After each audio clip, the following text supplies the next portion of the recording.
ఓం నమో వెంకటేశాయ. అందరికీ నమస్కారము. రేపు మహాశక్తివంతమైన రోజు కార్తీక అమావాస్య. పైగా ఆదివారం అమావాస్య వచ్చింది. కార్తీక మాసంలో వచ్చేటువంటి అమావాస్య మహాశక్తివంతమైనది.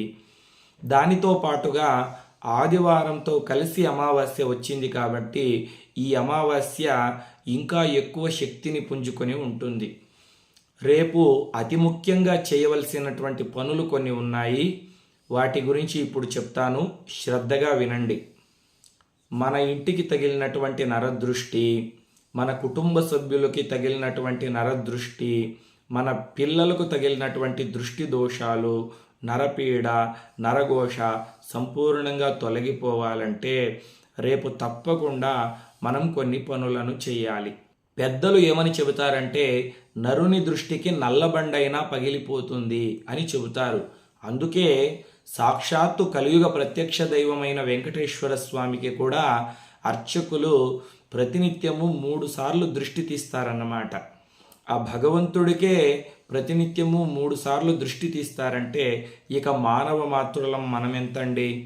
మనకు నరదృష్టి, నరఘోష, నరపీడ తగిలినట్లయితే జీవితంలో ఎదుగుదల అనేది తగ్గిపోతుంది. ఇంతకీ నరదృష్టి అంటే ఏమిటంటే మనం కష్టపడి డబ్బు సంపాదించి ఒక మంచి ఇల్లు కట్టుకున్నామనుకోండి, మన చుట్టాలు, స్నేహితులు అందరూ వచ్చి చూస్తారు. అబ్బా ఎంత బాగుందండి ఇల్లు, ఇంద్రభవనంలా ఉంది, నిజంగా మీరు అదృష్టవంతులండి, ఎంత మంచి ఇల్లు కట్టుకున్నారు అని పైకి పొగుడుతూనే ఉంటారు.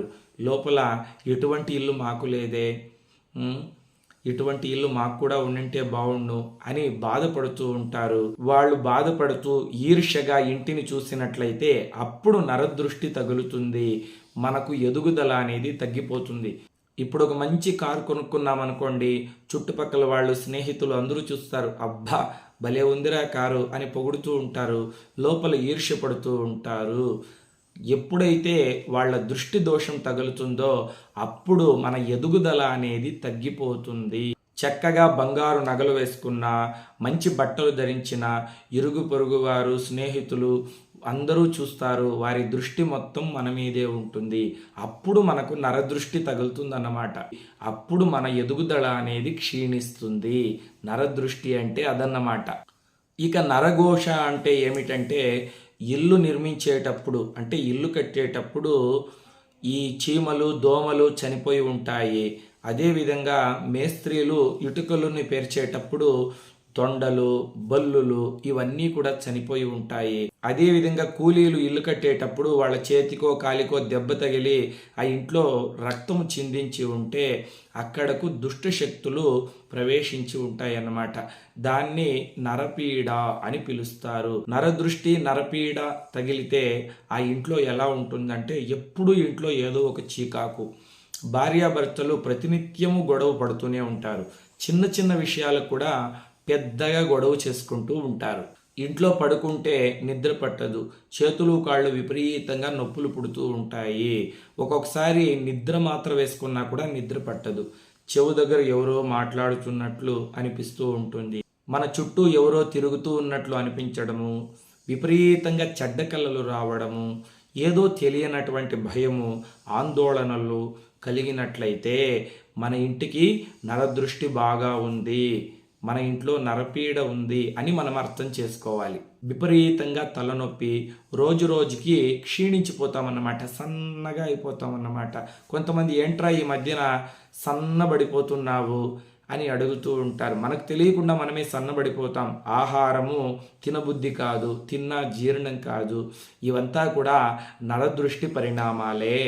ఇటువంటి నరదృష్టి, నరఘోష, నరపీడలు తొలగిపోవాలంటే ఏం చేయాలి? మన పెద్దలు ఒక అద్భుతమైనటువంటి పరిహారాన్ని చెప్పి ఉన్నారు. ఆదివారం అమావాస్య వచ్చినప్పుడు, పైగా కార్తీక మాసంలో వచ్చేటువంటి అమావాస్య చాలా శక్తి పుంజుకొని ఉంటుంది కాబట్టి మనము తప్పకుండా కొన్ని పరిహారాలని చేసుకోవాలి. రేపు కుదిరినటువంటి వాళ్ళు వచ్చే అమావాస్యకైనా చేసుకోండి. కానీ కార్తీక అమావాస్య అంటే పరమేశ్వరుడికి చాలా ప్రీతికరం. ఎందుకంటే ఒక్కొక్క తిథికి ఒక్కొక్క విశేషం ఉంటుందన్నమాట. గణపతిని మనం ఎప్పుడూ పూజిస్తాం, కానీ వినాయక చవితి రోజు విశేషంగా పూజిస్తాము, పత్రి పూజ చేస్తాము, విశేషంగా ఆరాధన చేస్తాం. ఎందుకు వినాయక చవితి రోజే విశేషంగా పూజ చేయాలి? ఎప్పుడూ చేసుకోవచ్చు కదా. ఆ తిథికి ఒక ప్రత్యేకత ఉంటుందన్నమాట. కాబట్టి రేపు కార్తీక అమావాస్య, పైగా ఆదివారంతో కలిసి వచ్చింది కాబట్టి ఒక బూడిద గుమ్మడికాయని సిద్ధం చేసుకోండి. అంటే మార్కెట్కి వెళితే దొరుకుతుంది బూడిద గుమ్మడికాయ.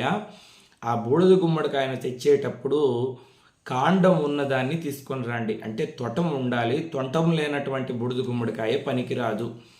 ఆ బూడిద గుమ్మడికాయని బేరం ఆడకూడదన్నమాట. ఆ షాపు వాడు 100 రూపాయలు చెప్పాడు అనుకోండి, 100 రూపాయలు సంతోషంగా ఇచ్చేసేయండి.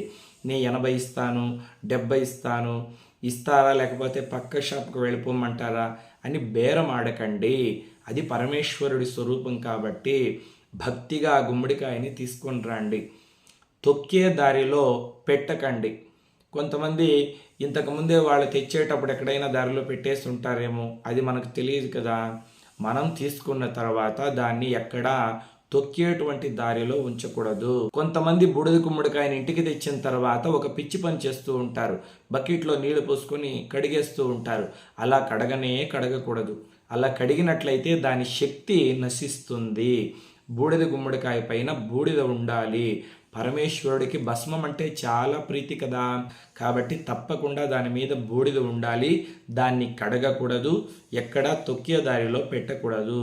ఒక టేబుల్ మీద న్యూస్ పేపర్ వేసి జాగ్రత్తగా దాన్ని ఉంచండి. రేపు కదా అమావాస్య, ఈరోజే గుమ్మడికాయని చక్కగా సిద్ధం చేసుకోండి. రేపు ప్రాతకాలంలో అంటే సూర్యోదయానికంటే ముందే నిద్ర లేచి చక్కగా తలస్నానం చేయండి. చేసిన తర్వాత బాగా ఉతికి ఆరవేసినటువంటి వస్త్రాలని ధరించి సాంప్రదాయబద్ధంగా బొట్టు పెట్టుకొని పూజా మందిరంలో వెళ్ళి ఒక పీట మీద కానీ దర్భాసనం మీద కానీ కూర్చొని పరమేశ్వరుణ్ణి శ్రద్ధాభక్తులతో పూజించాలి. 2 దీపాలు వెలిగించుకోండి. ఆవు నెయ్యి కావచ్చు, నువ్వుల నూనె కావచ్చు, దీపంలో వేసి 3 ఒత్తులు వేసుకొని చక్కగా దీపారాధన చేసి శివుడి ఫోటో మీద పూలు పెట్టండి. లేకపోతే శివలింగం ఉంటే శివలింగాన్ని పూజించండి. ఆ తర్వాత పార్వతీ పరమేశ్వరులకు ధూపం సమర్పించి నైవేద్యం ఏం పెట్టాలి? చక్కెర పొంగల్ కావచ్చు, దధ్యోజనం అంటే పెరుగన్నం కావచ్చు, నైవేద్యాన్ని సమర్పించి మీరు తెచ్చుకున్నటువంటి బూడిద గుమ్మడికాయను కూడా పూజా మందిరంలో ఒక పేపర్ మీద కావచ్చు, ఒక వస్త్రం పైన కావచ్చు, ఒక ప్లేట్లో కావచ్చు పెట్టుకొని ఆ గుమ్మడికాయకు చక్కగా గంధము పసుపు కలిపి త్రిపుండ్రాలు పెట్టండి. చక్కగా ఇలా త్రిపుండ్రాలు పెట్టి మధ్యలో కుంకుమ బొట్టు పెట్టి ఎర్రని పుష్పాన్ని ఆ బూడిద గుమ్మడికాయకు సమర్పించండి. ఎర్రని పూలు దొరుకుతాయి కదా, మందారం పూలు కావచ్చు, గులాబీ పూలు కావచ్చు. తర్వాత 2 అగరబత్తీలు వెలిగించుకొని ఆ గుమ్మడికాయకు కూడా పూజ చేయండి. పూజ చేసిన తర్వాత కర్పూరం వెలిగించి హారతి ఇవ్వండి. అప్పుడు పరమేశ్వరుడికి నమస్కారం చేసుకోండి. స్వామి, మా ఇంటికి తగిలినటువంటి నరదృష్టి, నరఘోష, నరపీడ పూర్తిగా తొలగిపోవాలి. మా కుటుంబ సభ్యులను సర్వకాల సర్వోస్థలందు నువ్వు రక్షించాలి స్వామి అని ఆ స్వామికి నమస్కారం చేసుకున్న తర్వాత నల్లని దారం పూజా స్టోర్స్లో అడిగితే ఇస్తారు. కొంతమంది ఎర్ర దారము, మామూలుగా వేరే వేరే దారాలు కడుతూ ఉంటారు. ఫలితం ఉండదు. నల్ల దారాన్ని మాత్రమే సిద్ధం చేసుకోండి. ఆ నల్ల దారంతో ఈ బూడిద గుమ్మడికాయను చక్కగా కట్టాలన్నమాట. ఆ తర్వాత ఆ గుమ్మడికాయని ఇంటి నుండి బయటికి తీసుకొని వచ్చి ఇంటికి దిష్టి తీయాలన్నమాట. ఇలా క్లాక్ వైజ్ డైరెక్షన్లో 3 సార్లు, యాంటీ క్లాక్ వైజ్ డైరెక్షన్లో 3 సార్లు, పైనుండి కిందకు 3 సార్లు దృష్టి తీసి హరహర మహాదేవ శంభో శంకర అని పరమేశ్వరుణ్ణి తలుచుకొని ఇంటి ముందర కట్టాలన్నమాట. సింహద్వారానికి కుడివైపైనా కట్టవచ్చు, ఎడమవైపైనా కట్టవచ్చు, ఇంటి ముందరైనా కట్టవచ్చు. ఎవరు కట్టాలి? స్త్రీలైనా కట్టవచ్చు, పురుషులైనా కట్టవచ్చు, ఎవరైనా కట్టవచ్చు. రేపు ఉదయం 9 గంటల లోపల ఈ పరిహారాన్ని చేసుకున్నట్లయితే ఇంటికి తగిలినటువంటి నరదృష్టి, నరఘోష, నరపీడ పూర్తిగా తొలగిపోతుంది. ఇంటికి ఎవరైనా చెడు ప్రయోగాలు చేసినట్లయితే కూడా అవన్నీ కూడా ఆ యొక్క కూష్మాండం పరమేశ్వరుడి స్వరూపం కదా, తిప్పి కొడుతుందన్నమాట. ఇంటికి పరమేశ్వరుడు యొక్క పరిపూర్ణమైనటువంటి రక్ష ఉంటుంది. ఇది సత్యం. మధ్యాహ్నం కట్టినట్లయితే మిశ్రమ ఫలితాలు కలుగుతాయి. సాయంత్రం అయిన తర్వాత మళ్ళీ ఈ బూడిద గుమ్మడికాయని ఇంటి ముందర ఎటువంటి పరిస్థితుల్లోనూ కట్టకూడదు. దీన్ని జాగ్రత్తగా గుర్తుపెట్టుకోండి.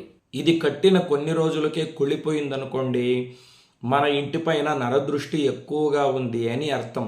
దాన్ని తీసేసి ఎవరూ తొక్కనటువంటి ప్రదేశంలో పారవేసి మళ్ళీ కొత్త గుమ్మడికాయను తెచ్చి కట్టుకోవాలి.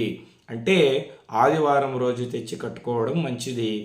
లేకపోతే మళ్ళీ వచ్చేటువంటి అమావాస్యకు ఈ గుమ్మడికాయ బాగా ఉంటే కూడా తీసేసి మళ్ళీ కొత్త గుమ్మడికాయను కట్టుకున్నట్లయితే నరదృష్టి, నరఘోష, నరపీడ అనేది పూర్తిగా తొలగిపోతుంది. కుటుంబం బాగా వృద్ధిలోకి వస్తుంది. ఇది సత్యం. కొంతమంది దీన్ని మూఢనమ్మకము అని కొట్టి పడేస్తూ ఉంటారు. ఈ బూడిద గుమ్మడికాయ మన కుటుంబాన్ని రక్షిస్తుందా, నరదృష్టిని తొలగిస్తుందా అని ఉదాసీనంగా మాట్లాడుతూ ఉంటారు. అటువంటి వాళ్ళ కోసం కాదండి ఈ వీడియో.